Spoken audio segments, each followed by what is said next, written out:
여러분, 이런 말이 있습니다. 노래는 부르기 전까지는 노래가 아니다. 종은 울려서 소리가 나야 종이다. 사랑은 사랑으로 표현될 때만이 사랑이다. 축복은 감사하는 마음이 생길 때만이 축복이다.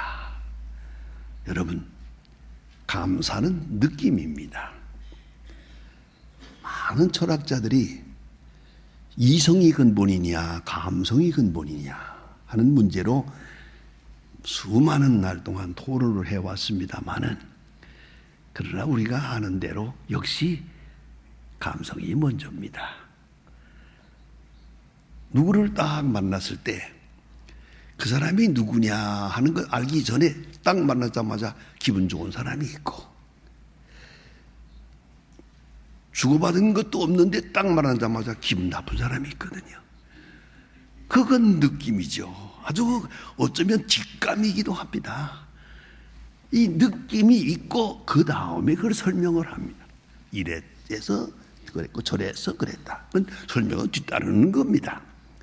그러니까 감성이 먼저고 그 다음에 뒤에 사건이 옵니다. 그러나 감성보다 먼저 있는 게 뭐냐? 사건입니다.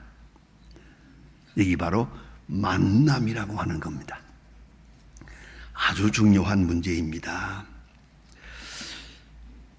그래서 우리 감사한다는 것은 말로 설명할 수 없습니다. 이러고 저러고 저러니까 설명 다 하고 나도 여전히 느낌이 없거든. 가슴이 움직이지 않으면 감사가 없는 거고요.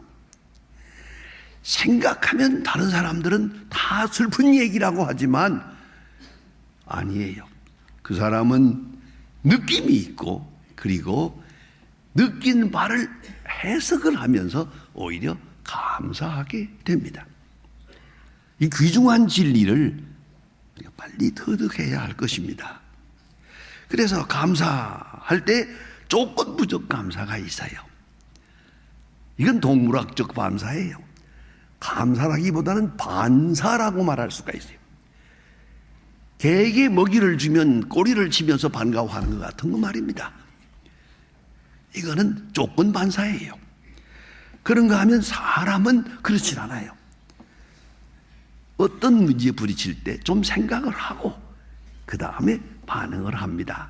그래서 동물은 반사로 살고 사람은 반응으로 산다. 응답으로 산다. 그런 말을 합니다. 동물은 리액션으로 살고 사람은 리스판스로 산다. 그 리스판스라는 건 좀 더 깊이 생각하면서 거기서 느낌과 함께 반응을 하는 것을 말하죠. 그러나 이보다 더 중요한 게 있어요. In spite of, 이거는 그럼에도 불구하고라는 것입니다.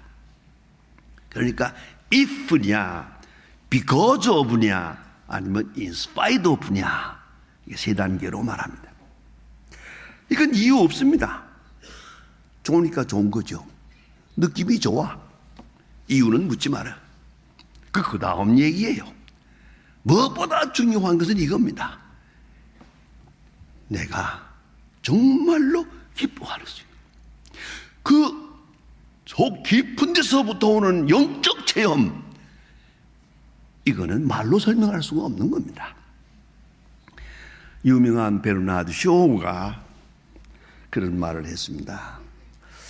나에게 두 가지 비극이 있다. 하나는 나의 소원대로 이루어지지 않는 데 대한 불만이요. 그렇습니다. 두 번째는 마음의 소원대로 이루어질 때 실망과 절망과 불안이다. 여러분, 소원대로 안 되면 불만이 있고요. 소원대로 되면 불안합니다. 돈 못 벌면 불만합니다. 돈 벌면 불안합니다.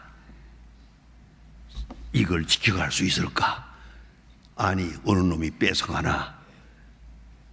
오히려 잠은 이때부터 못 잡니다. 이게 인간이라고요. 이 버나드 쇼가 일찍이 이런 지혜를 우리에게 말해 주었습니다. 그런데 말입니다. 이스라엘 사람들 출애굽의 역사를 가만히 보면 이 모든 이야기가 그림처럼 나타납니다. 애굽에서 430년 동안 노예 생활을 하다가 하나님의 은혜로 구원을 받습니다. 10가지 재앙이 내리는 것을 보면서 구원을 받고 애굽에서 나옵니다. 얼마나 감사했겠습니까? 감사 찬송으로 꽉 찼지요만은 앞에 홍해가 딱 가로막힐 때 원망했습니다. 애굽의 공동묘지가 모자라더냐? 와, 우리를 여기다 데려다 죽이려고 하느냐? 원망합니다. 참 너무 야박합니다. 그 많은 은혜 가운데서 살아나와서 자유를 얻었으면 어때요, 여러분? 여기서 죽어도 좋다. 노예로 일생을 사느니 자유인으로 여기서 죽는다. 이것이 감사한 일이다라고 생각했으면 얼마나 좋겠습니까? 많은 홍해가 가로막힐 때 원망하죠. 또 하나님께서 홍해를 열어주어서 육지같이 건너가게 합니다. 그때의 감사 찬송을 불렀죠. 당연히 그랬지 않겠습니까? 그러나 그 다음에 가만히 성경을 연구해 보면요, 불과 2주일 만에 또 원망합니다. 물이 없다고. 원망과 감사, 감사와 원망 계속 반복되다가 여기서 무려 40년 동안을 어려운 시련을 겪으면서 하나님의 사람으로 그렇게 성숙해가는 것을 볼 수 있습니다. 삼중고 성녀라고 유명한 분이 있음을 여러분이 아실 겁니다. 세계 위인을 말하게 될 때 절대로 이 사람을 빼는 법이 없습니다. 유명한 헬렌 켈러라고 하는 분이죠. 장님이어서 벙어리면서 귀머거리면서 삼중고. 근데 그는 생후 19개월이 될 때 열병에 걸려서 7살 그런 이렇게 삼중고에 시달리게 되었고 7살 때부터 가정교사 셀리번을 만나서 한평생 같이 하게 됩니다. 1900년에 하버드 대학에서, 자, 생각해 보세요. 장님이요 귀머거리요 벙어리인데 박사학위를 얻습니다. 그런 자신이 저한 처지를 인정을 하고 이 상황에 대해서 감사할 줄을 알았습니다. 왜? 나는 남다른 역경 속에 살기 때문에 남달리 하나님의 음성을 가까이 들을 수 있다. 남보다 더 어려운 처지에 살기 때문에 하나님의 사랑을 더 많이 느끼면서 살아간다고 그렇게 간증하며 세상 떠날 때까지도요, 나의 생은 아름다웠다 하고 죽었습니다. 누가 성공한 것이고 누가 은혜의 사람이겠습니까? 오늘 본문 성경 41절에 보면요, 그냥 슬쩍 보면 그저 성경 한 구절이지만 읽어보고 또 읽어보면요, 이해하기도 어렵고 놀라운 말씀 한마디가 있습니다. 41절에 아버지여 내 말을 들으시는 것을 감사하나이다. 지금 예수님 감사하고 있습니다. 내 아버지께서 내 말을 들으시는 것을 어쨌든 감사합니다. 감사. 그런데 이 감사하는 현장이 어디냐는 겁니다. 무덤 앞에 가서 감사합니다. 쉽게 말하면 장례식장에서 감사하는 겁니다. 이거 참 어려운 일입니다. 제 개인적인 경험입니다. 1953년 우리나라에 아직도 전쟁이 끝내기 전입니다. 그래서 6.25 전쟁 때 많은 부상병들이 실려서 이렇게 몰려들 때 대구에서 많은 학교들을 전부 증발해가지고 육군병원을 했습니다. 그 병원을 하고 있을 때 그때 그 여러 병동에서 군인들이 많이 죽잖아요. 부상병들이. 이것을 모았다가 한 달에 한 번씩 광장에 모여서 장례식을 했습니다. 많은 젊은 군인들이 죽었는데 이걸 모아가지고 한 달에 한 번씩 장례식을 하면 그 여러 곳에서 수고하고 있는 군목들, 목사님들 다 모여서 이제 장례식을 인도하게 되는데, 제가 그때 신학생으로서 보조 군목으로 일했습니다. 공부하면서. 그러니까 군목은 못 되고 보조 군목으로 일하고 있을 때인데, 어쨌든 군복을 입고 십자가 바지를 붙이고 군목들과 같이 이렇게 일하고 있을 때인데, 이제 장례식 아주 그 전날 눈이 많이 왔습니다. 바람이 많이 불었습니다. 많이 추웠습니다.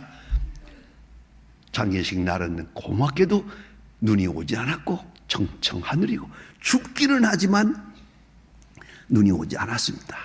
그 영병장에서 장례식을 하는데 이 젊은 군목 하나가 조금 생각이 모자라서 그 양반이 대표로 기도하게 됐는데, 올라가서 그 많은 군인들 죽었고 그 유족들이 와서 울고 있는 그 자리에서 뭐라고 했는지 아십니까? 하나님 감사합니다. 좋은 날씨를 주어서. 그 다음에 그 군목 아주 녹았습니다. 두고두고. 여러분 어찌 생각하십니까? 어차피 사람은 죽었고 장례식 날이 좋으면 감사해야지. 그러나 여러분 감사할 수 있습니까? 사람이 죽었는데, 지금 이렇게 많은 사람이 수백 명이 죽었는데 이제 날 좀 좋다고 오 하나님 감사합니다. 그 되는 일입니까 이게? 참 어려운 일이죠.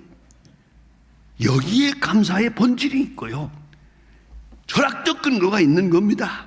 여러분 깊이 생각하세요. 장례식에서 하나님께 감사한다. 예수님이 그랬다니까요. 멀쩡한 사람이 죽었어요.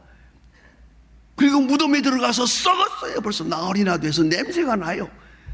그 앞에서 예수님은 하나님 감사합니다.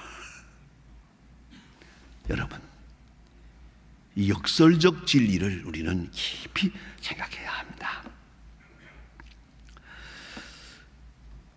11장 3절에 보면은 이거 죽은 사람이 누구냐? 예수님께서 사랑하는 자예요. 가장 사랑하는 자인데 병들었고 죽었어요. 사랑하는 누이 마르다와 마리아가 이제 와서 눈물을 흘립니다. 무덤까지 방문하게 됩니다. 모든 사람이 통곡을 합니다. 뿐만 아닙니다. 회한이 있습니다. 오빠가 병들어 죽어갈 때 사람을 보냈습니다. 예수님께 빨리 와서 내 오빠 고쳐주세요. 죽어갑니다. 그랬거든요. 그러면 예수님께서 그러자 하고 빨리 오셔야 되잖아요. 뭐라고 하신지 아십니까? 죽을 병이 아니다 그랬어요. 그래서 그런 줄 알고 돌아와 봤더니 죽었어요. 이런 기가 막힌 일이 있나? 이런 다음에 또 장례식까지 치른 다음에 예수님이 오시는 거예요. 그래 오늘 성경을 자세히 보면 그런 말이 있어요. 예수님께서 여기 계셨다면 내 오빠가 안 죽었을 것입니다. 그렇죠? 회한이 있잖아요. 이런 회한이 있는 이 자리에서 예수님이 지금 무슨 말씀을 해야 됩니까? 그런가 하면 또 그 옆에 있던 사람들이 말합니다. 장님의 눈을 뜨게 하던 분이 그 사랑하는 제자를 죽지 않게 할 수 없더냐? 하나님의 능력이 모자랐느냐 말이요. 이런 회한과 원망과 불평이 거기 있어요 지금. 이런 현장에서 예수님 어쩌자고 하나님 감사합니다 그러세요. 여러분이 깊이 생각해야 합니다. 내 현재가 어려워도 지난날에 이런 지난날에요. 은혜는 은혜거든요. 이런 감사할 줄 알아야지요. 그렇지 않습니까? 제가 목회하면서 우리 부목사님들이 환자들을 방문하러 가거든요. 병원에 방문할 때마다 제가 가끔 잊어버리지 않을 만큼 얘기를 했습니다. 병원에 가서 기도할 때에 병 낫게 해주세요. 위로해 주세요. 건강하게 해주세요. 벌떡 일어나게 해주세요. 뭐 그런 기도도 좋지만 그건 좀 삼가고 꼭 이 한마디를 잊지 마라. 오늘 병들었습니다마는 그동안에 건강하게 산 거 감사합니다. 별로 위생을 잘 지킨 것도 아니고 바로 산 것도 아니고 먹을 거 마실 거 다 무질서하게 살았건만 오늘까지 건강하게 산 거 감사합니다. 병든 중에서 그간에 건강한 거 감사합니다. 요걸 잊지 마라. 두 번째 기도는 하나님, 우리는 잘 모릅니다만은 이 일을 통해서 어떤 위대한 일을 이루시려는지 저 앞에 이루어져 하시는 하나님의 큰 뜻을 오늘 알게 해 주십시오. 요 두 마디 기도 제목은 반드시 빼지 말라고 말합니다. 여러분, 지금 몸이 괴롭습니까? 지난날에 건강한 거 감사할 수 있겠어요? 지금 더 망했습니까? 그동안에 잘 산 거 감사할 수 있겠습니까? 위대한 욥은 아들, 딸 10이 있었어요. 10자매가 하루아침에 죽었어요. 동방의 부자가 거지가 되세요. 온몸에 상처가 나서 기왓장으로 긁고 잿더미에서 뒹굴었어요. 고난 중에 고난. 바로 그 시간에 하나님께 감사했어요. 주신 자도 주님이시요 가져가신 자도 주님이십니다. 왜요? 그동안에 받은 것을 감사합니다. 잊지 마세요. 이 감사가 있을 때 새로운 역사가 창조되는 거예요.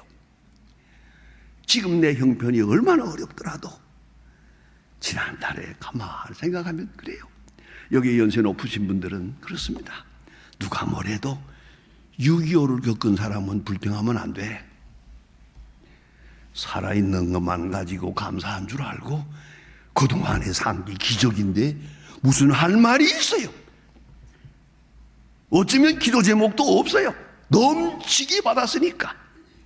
적어도 고난을 치른 사람은 이 역경 속에서 오히려 파라독시얼 역설적으로 감사하는 거예요. 이게 중요한 거예요. 그래 예수님 보세요. 어쩌자고 남의 집에 장례식에 가서 하나님 감사합니다 그랬어요. 이거 이해 못하는 사람들은 많이 비난했을 거예요. 전부 제 개인적인 간증입니다만은 오래전에 한경직 목사님 세상 떠났어요. 99세 며칠 모자란 100세예요. 세상 떠났는데 제가 가까이 모셨는데 그 장례식 날 설교화를 제가 갔어요. 가서 이렇게 보니까 거기에 그 한평생 같이 지내던 권사님들 장로님들 울고 있잖아요. 그래서 내가 설교 시작하면서부터 정신 차려. 100세에 돌아가신 분을 놓고 울고 있는 교인이 어디 있어? 이 정신 차리라고 했어요 제가. 30대에 요절하는 사람도 많고 전쟁에 나가서 죽은 청년도 많은 이 땅에서 100세가 넘도록 살았으면 언제 죽어도 감사해야지 하고 제가 웃은 얘기를 많이 했어요. 한 목사님이 살아계실 때에 지내던 얘기에 저희 웃은 얘기했더니 전부가 좋다고 웃었어요. 마지막에 끝난 다음에 그랬어요. 장례식 때 가서 이렇게 많이 웃어보긴 처음이라고. 여러분 장례식 때 가서 웃어야 됩니다. 웃어도 신앙적으로 웃어야 돼요. 그건 간증이에요. 왜요? 그간에 주신 은혜가 너무 크니까. 베푸신 은혜가 너무 많죠. 이 상황에서, 이 현실에서 이 감사를 끌어낼 수 있어야 돼요. 고난을 당하면서도 아니요, 감사합니다. 여러분, 놀라신 분들은 놀랐을 거예요. 어제 제가 사는 현대 아이파크가 꽝 했거든요. 사방에서 전화가 오고 난리가 났는데 저는 사실 몰랐어요. 집사람한테 전화 걸어봤더니 꽝 했는데 뭔지 모르겠어 그러더라고요. 아무튼 별일은 없었습니다만 바로 옆동이거든요. 제가 101동에 사는데 102동을 내려친 거예요. 그리고 1동과 2동 사이에 헬리콥터가 떨어졌어요. 사건은 있었습니다만은 여러분 생각해 보세요. 이런 일이 오늘만 있으라는 법 있습니까? 항상 그러고 사는 거예요. 우리가 항상 비행기를 많이 타잖아요. 제가 비행기를 탄 걸 가만히 보니까요, 300번 비행기를 탔어요. 기록이. 그거 무사하라는 법이 어디 있어요? 그냥 무사했으니 고맙지. 여러분 아무 생각 마세요. 어떤 상황에서도 지난날에 받은 은혜, 상상할 수 없는 하나님의 축복이 항상 나와 함께 하셨다는 그 감격으로 오늘의 고난을 이길 수 있는 거예요. 뿐만 아니라 예수님께서는 하늘을 우러러 하나님께 감사 기도했어요. 하늘을 우러러. 왜요? 여기 유카리스티사스라고 나오는데 이 헬라 말이 그렇습니다. 예수님께서 5,000명 먹일 때에도 떡 5덩이를 손에 드시고 유카리스티사스, 감사기도 했어요. 이 떡을 통해서 5,000명을 먹이게 해 주십시오 믿습니다. 그런 기도가 아니에요. 이 어린아이가 5덩이를 이렇게 내게 주었습니다. 오 하나님 감사합니다. 그 감사 기도에 5,000명의 양식이 나타나는 기적이 나타나는 것이요. 잊지 말아야 합니다. 오늘 이 무덤에 가서 한 시체 앞에 가서 주여 감사하나이다. 그간에 내 기도를 들어주신 것을 감사하나이다. 거기까지만 해서요, 다음에 들어줄 줄로 믿고 감사합니다라는 말이 없어. 그럼에도 불구하고 그 기적은 나타나고 있는 거예요. 하늘을 우러러 감사 기도합니다. 그리고 나사로야 나오라고 합니다. 감사가 가지는 능력 엄청난 것입니다. 여러분, 그리스도의 감사, 그 현장에서 보여주신 그 놀라운 주님의 은총을 깊이 생각해야겠습니다. 신비로운 것입니다. 아주 계시적인 사건입니다. 영원한 세계를 바라보며 십자가 뒤에 있는 부활의 아침을 바라보며 나사로를 향해서, 시체를 향해서 나오라고 말씀하십니다. 바로 감사하시고 감사하는 마음으로 여기에서 놀라운 기적을 보게 됩니다. 주여, 오늘 우리에게 주신 은혜가 헛되이 돌아가게 하지 않게 해주세요. 어떤 상황에서도 내게 베푸신 그 많은 은혜를 감사하게 해주세요. 그런 기도가 있을 때 오로지 감사, 순수한 감사, 그 현장에 새로운 기적이 있는 것입니다. 기도하십시다.